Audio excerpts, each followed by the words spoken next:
જય યોગેશ્વર. આ દુનિયામાં આપણા બધા જ લોકોને સુખ જોઈએ છે. પ્રત્યેક વ્યક્તિ એવું વિચારે છે કે મને વધારેમાં વધારે સુખ મળવું જોઈએ. અને જન્મથી લઈને મૃત્યુ સુધી આપણે જે દોડધામ કરીએ છીએ એના પાછળની પણ આપણી મહત્વાકાંક્ષા શાંતિ અને સમાધાનની છે. પ્રત્યેક વ્યક્તિને જીવનમાં શાંતિ જોઈએ છે અને સમાધાન જોઈએ છે. પરંતુ બહુ ઓછા લોકો એવા હોય છે કે જેઓ મૃત્યુ સમયે હસતા રમતા આ દેહને છોડતા હોય છે. મોટા ભાગના લોકો તો હતાશા, નિરાશા અને શોકમગ્ન થઈને જ આ પૃથ્વી લોકને છોડે છે. તો આવું શા માટે થાય છે? તો પૂજ્ય દાદાજી એવું કહે છે કે આપણા જીવનમાં ઘણી બધી સમસ્યાઓ રહેલી છે અને એ સમસ્યાના લીધે આપણને શાંતિ અને સમાધાન પ્રાપ્ત થતું નથી. ઘણી સમસ્યા એવી હોય છે કે જે વ્યક્તિગત હોય છે. હવે કેટલીક સમસ્યા પારિવારિક હોય છે, કેટલીક સામાજિક હોય છે, કેટલીક રાષ્ટ્રીય સ્તરે હોય છે, તો કેટલીક આંતરરાષ્ટ્રીય સ્તરે આ સમસ્યાઓ હોય છે. અને આ બધી જ સમસ્યાઓની અસર આપણા જીવન ઉપર થાય છે. અને જ્યાં સુધી આ સમસ્યા રહે છે ત્યાં સુધી જીવનમાં શાંતિ અને સમાધાન નથી. તો આ જે સમસ્યા છે એ બે પ્રકારની હોય છે.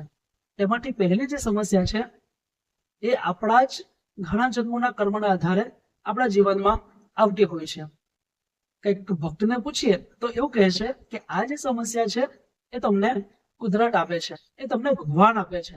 અને આ સમસ્યામાંથી પસાર થવું જ રહ્યું, એના માટે આપણે કોઈ ઉપાય કરી શકતા નથી. એને સહન કરવું એ જ એનો ઉપાય છે. પરંતુ આવી જે સમસ્યાઓ હોય છે એ બહુ ઓછી હોય છે. પરંતુ મોટા ભાગની જે સમસ્યા છે એ સમસ્યાઓ સ્વયં આપણે ઊભી કરેલી હોય છે. અને આ સમસ્યાઓના લીધે જીવનમાં દુઃખ, હતાશા અને નિરાશા આવે છે. હવે વ્યક્તિ પાસે સારા એવા પૈસા હોય, સારું ઘર પણ હોય છે અને ગાડી પણ હોય છે, છતાં પણ વ્યક્તિ એવું વિચારે છે કે ના, આટલાથી મને સંતોષ નથી, હજુ કંઈક વધારે મેળવું તો હું જીવનમાં સુખી થઈશ, તો કદાચ મારા જીવનમાં શાંતિ અને સમાધાન આવે. અને વ્યક્તિ પછી દિવસ રાત એક કરી નાખે છે આનું ડબલ કરવા માટે. એટલે વ્યક્તિની સમજણમાં ફરક છે. વ્યક્તિને એવું લાગે છે કે વધારે વસ્તુ, વધારે વ્યક્તિ મારી પાસે હોય તો હું સુખી થઈ શકું છું. વ્યક્તિએ લગ્ન કર્યા હોય છે અને લગ્ન કર્યા પછી પતિ એવો વિચાર કરે છે કે મને જે જોઈએ છે, મને જે સંતુષ્ટિ જોઈએ છે એ મને મારી પત્ની નથી આપી શકતી. કદાચ બીજી કોઈ સ્ત્રી મને સંતુષ્ટ કરી શકે. અને પત્ની પણ એવું વિચારે છે કે મને જે સુખ જોઈએ છે, મને જે તુષ્ટિ જોઈએ છે એ મારા પતિ માટે મને મળતી નથી. કદાચ બીજો પુરુષ મને આવું સુખ આપી શકતો હશે. એટલા માટે પતિ પોતાની પત્નીને છોડીને બીજી સ્ત્રી સાથે રિલેશન કરે છે અને પત્ની પણ પોતાના પતિને છોડીને બીજા પુરુષ સાથે રિલેશન બનાવે છે. અને આ રીતે વ્યક્તિ ધીરે ધીરે ફસાતો જાય છે. એટલા માટે સમસ્યા જે છે એ વ્યક્તિ હાથે કરીને ઊભી કરેલી છે. અને આ સમસ્યાનું મુખ્ય કારણ છે, એની જે મેઇન જડ છે તે છે આપણી સમજણનો અભાવ. વ્યક્તિ એવું માને છે કે આ વસ્તુ કાં તો વ્યક્તિ મને સુખ આપશે. જો આ વસ્તુ કાં આ વ્યક્તિ મને ના સુખ આપી શકી તો હવે બીજી વસ્તુ કાં તો બીજી વ્યક્તિ મને સુખ આપશે. એટલે વ્યક્તિને સમજણનો અભાવ છે. એટલા માટે આ બધા જ પ્રોબ્લેમ્સ ઊભા થાય છે. સમાજમાં પણ જેટલા પ્રોબ્લેમ્સ છે, જાતિવાદ છે, ભેદભાવ છે, આ બધા જ પ્રોબ્લેમ્સની જડ વ્યક્તિની ભીતર રહેલી મંદ બુદ્ધિ છે. એની જે અર્ધ વિકસિત બુદ્ધિ છે એ છે. હવે રાષ્ટ્રીય સ્તરે આપણે જોવા જઈએ તો આતંકવાદ છે, ચોરી, લૂંટફાટ, ભ્રષ્ટાચાર, બળાત્કાર, આ બધા જ જે પ્રોબ્લેમ્સ છે, આ બધી જે સમસ્યા છે એના પાછળનું મુખ્ય કારણ પણ વ્યક્તિની અર્ધ વિકસિત બુદ્ધિ છે, સમજણનો અભાવ છે.